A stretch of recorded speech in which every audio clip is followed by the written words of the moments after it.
मर्द बनो, अगर बीवी डांट दे तो। मियां बीवी के रिश्ते को लेकर असदुद्दीन ओवैसी का बड़ा बयान। ऑल इंडिया मजलिस इत्तेहादुल मुस्लिमीन AIMIM पार्टी के सरबराह और रुकने पार्लियामेंट असदुद्दीन ओवैसी का एक वीडियो सोशल मीडिया पर वायरल हो रहा है। उसमें वो इस्लाम में मर्दानगी और मियां बीवी के रिश्तों के बारे में बात करते नजर आ रहे हैं। उन्होंने कहा कि अगर आपकी बीवी गुस्सा करे या चीखे तो आप उसे बर्दाश्त कर ले, यही असल मर्दानगी है। ओवैसी के एक इजलास से खिताब का वीडियो उनकी पार्टी ने शेयर किया है। उन्होंने कहा कि मर्दों को अपनी बीवियों के साथ अच्छा बर्ताव करना चाहिए। उन्होंने मजीद कहा कि मैं ये बात कई बार कह चुका हूँ, बहुत से लोग मेरी बातों से परेशान हैं। कुरान ये नहीं कहता कि बीवी को आपके कपड़े धोने चाहिए या आपके लिए खाना बनाना चाहिए या आपके सर की मालिश करनी चाहिए या फिर झाड़ू देना चाहिए। हकीकत में ये कहता है कि बीवी की कमाई पर शौहर का कोई हक नहीं है, लेकिन बीवी का शौहर की कमाई पर हक है, क्योंकि उसको आपका घर चलाना है। ओवैसी ने कहा कि मेरे भाइयों, ये इस्लाम है, ये कहीं भी लिखा हुआ नहीं है कि बीवी पर हाथ उठाए या जुल्म करे। अगर आप पैगंबर इस्लाम के सच्चे मानने वाले हैं तो मुझे बताएं कि उन्होंने अपनी बीवी पर कभी हाथ उठाया या मारा है। फिर भी कई लोग ऐसे हैं जो अपनी बीवियों की तनकीद करते हैं या फिर उनके खाने में नुक्स निकालने को अपनी मर्दानगी समझते हैं। असदुद्दीन ओवैसी ने कहा कि बिलावजह अपनी बीवी पर गुस्सा निकालने या उस पर तनकीद करने में कोई मर्दानगी नहीं है, उसके गुस्से को बर्दाश्त करना ही मर्दानगी है। अपनी तकरीर के दौरान उन्होंने पैगंबर इस्लाम का एक किस्सा भी सुनाया कि कैसे उनसे शैतान डरता था, लेकिन फिर भी वो अपनी अहलिया की इज्जत करते थे। बहुत जरूरी है कि मर्द हजरात को मर्द बनना है। मर्दानगी इसमें नहीं है कि बीवी पर गुस्सा करना गैर जरूरी के। मर्दानगी ये नहीं है कि गैर जरूरी के बीवी को ताने मारना। मर्दानगी ये है कि बीवी अगर गुस्सा करे तो बर्दाश्त कर लेना। फारूक आजम ने क्या कहा? बीवी है मेरी, मेरे घर की इज्जत की हिफाजत करती है, मेरे बच्चों को पैदा किया तकलीफ से, मेरे बच्चों की परवरिश करती है। इंसान है, अगर कभी कुछ बोल दे तो क्या बात है, मैं उसको सुन लेता हूं। मेरे भाई ये मिजाज पैदा करिए। तो ये हमारे पास दिमाग बैठा हुआ है, खाना पकाए नहीं पकाए, नमक ज्यादा डाल दिए, मीठा नहीं बनाए। कहीं पर यही नहीं लिखा गया कि बीवी आपके कपड़े धोना, कहीं पर भी यही लिखा गया कि आपको खाना पका के खिलाना, कहीं पर भी आप यही नहीं लिखा गया कि आप आए तो आपके सर को दबाना, नहीं लिखा गया कहीं पर भी। खाना पकाना, कपड़े धोना, घर को झाड़ू देना नहीं लिखा गया है। मेरे अजीज दोस्तों और बुजुर्गों, मैं आपसे ये कहना चाहूँगा कि हम अपनी बीवियों से अच्छा सलूक करें। और याद रखिए, मैं तो मर्द हजरात से कई मर्तबा कह चुका हूँ, बहुत से लोग मुझसे थोड़ा नाराज़ भी हुए। कुरान में, सुन्नत में कहीं पर भी ये नहीं लिखा है कि बीवी आपके कपड़े धोना। उलमाए कराम बैठे हैं, मुफ्ती साहब हैं, हसन फारूकी साहब हैं, कहीं पर यही नहीं लिखा गया कि बीवी आपके कपड़े धोना। कहीं पर भी यही लिखा गया कि आपको खाना पका के खिलाना। कहीं पर भी आप यही नहीं लिखा गया कि आप आए तो आपके सर को दबाना, नहीं लिखा गया कहीं पर भी। खाना पकाना, कपड़े धोना, घर को झाड़ू देना नहीं लिखा गया है, बल्कि दीन इस्लाम में लिखा गया है कि उसकी आमदनी में, बीवी की आमदनी में शौहर का हक नहीं है। शौहर की आमदनी में बीवी का हक है, घर चलाना है।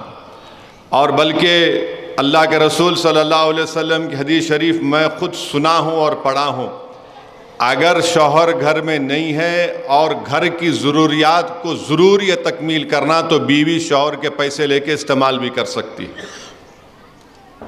और अगर बीवी अपने पैसे शौहर घर में इस्तेमाल करती है तो उसका अजर है आखिरत में।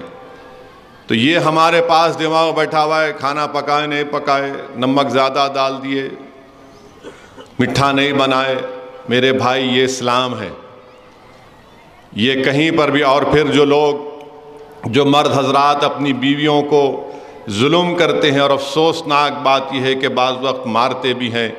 अगर आप रसूलुल्लाह सल्लल्लाहु अलैहि वसल्लम के सच्चे और पक्के चाहने वाले हैं, उनके ग़ुलामों के ग़ुलाम हैं, बताओ मुझे कि कहाँ पर रसूलुल्लाह सल्लल्लाहु अलैहि वसल्लम ने किसी हमारी उम्मत की माँ को कभी हाथ उठाया?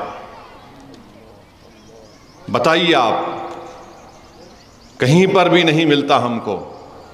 اور پھر اپنے دفاع کے لیے بولتے نہیں نہیں وہ مسواک کی لکڑی. ارے مسواک کی لکڑی وہ ہے وہ، مگر یہ بتاؤ کہ اللہ کے رسول صلی اللہ علیہ وسلم نے کچھ کیا؟ ایسا نہیں کیا. تو اس لیے بہت ضروری ہے کہ مرد حضرات کو مرد بننا ہے. مردانگی اس میں نہیں ہے کہ بیوی پر غصہ کرنا غیر ضروری کے. مردانگی یہ نہیں ہے کہ غیر ضروری کے بیوی کو تانے مارنا. مردانگی یہ ہے کہ بیوی اگر غصہ کرے تو برداشت کر لینا. اور ایک صحابی رسول تھے، ان کے گھر میں بیوی زیادہ ذرا گرم بولتے تھے تو انہیں شکایت کرنے گئے. کس سے شکایت کرنے گئے؟ فاروق اعظم سے، جس کے تعلق سے اللہ کے رسول صلی اللہ علیہ وسلم نے فرمایا کہ اگر اللہ کو میرے بعد کسی کو نبی بھیجانا ہوتا تو فاروق اعظم کو بھیجاتا، مگر میں آخری نبی ہوں صلی اللہ علیہ وسلم. جس کے تعلق سے اللہ کے رسول صلی اللہ علیہ وسلم نے فرمایا کہ جس راستے سے فاروق اعظم چلتے ہیں شیطان بھاگ جاتا ہے. جس کے تعلق سے بتایا گیا کہ ایک مرتبہ فاروق اعظم نے شیطان کو پکڑ کر زمین پر لٹا کر اس کو مارا. وہ صحابی رسول صلی اللہ علیہ وسلم فاروق اعظم کے گھر کو گئے. وہاں جا کر کیا دیکھا کہ ان کے گھر میں ان کی بیوی ذرا گرم آواز میں ان سے بات کر رہی. بولے بھائی میں اپنا معاملہ سنانے گیا، یہاں پر تو وہی ہے. تو خیر جب وہ جانے لگے تو فاروق اعظم باہر آئے. اس صحابی رسول صلی اللہ علیہ وسلم بلا کر کہا کیا ہے؟ انہیں کہا میں اپنی بات کرنے آیا، آپ کے گھر میں یہ دیکھا. تو فاروق اعظم نے کیا کہا؟ بیوی ہے میری، میرے گھر کی عزت کی حفاظت کرتی ہے، میرے بچوں کو پیدا کیا تکلیف سے، میرے بچوں کی پرورش کرتی ہے. انسان ہے اگر کبھی کچھ بول دے تو کیا بات ہے، میں اس کو سن لیتا ہوں. میرے بھائی یہ مزاج پیدا کریے. ہمارے پاس تو ایسا ہے کہ اگر کوئی پلٹا کے بیوی کچھ بول دے، ہاں میرے کو پلٹا کے بول رہے. میرے بھائی رسول اللہ صلی اللہ علیہ وسلم کی سنت ہے. رسول اللہ صلی اللہ علیہ وسلم نے فرمایا، امت کی ماں حضرت عائشہ صدیقہ رضی اللہ تعالیٰ عنہ سے فرمایا کہ میں جانتا ہوں کہ آپ کب خوش ہوتی ہیں اور آپ کب غصے میں رہتی ہیں.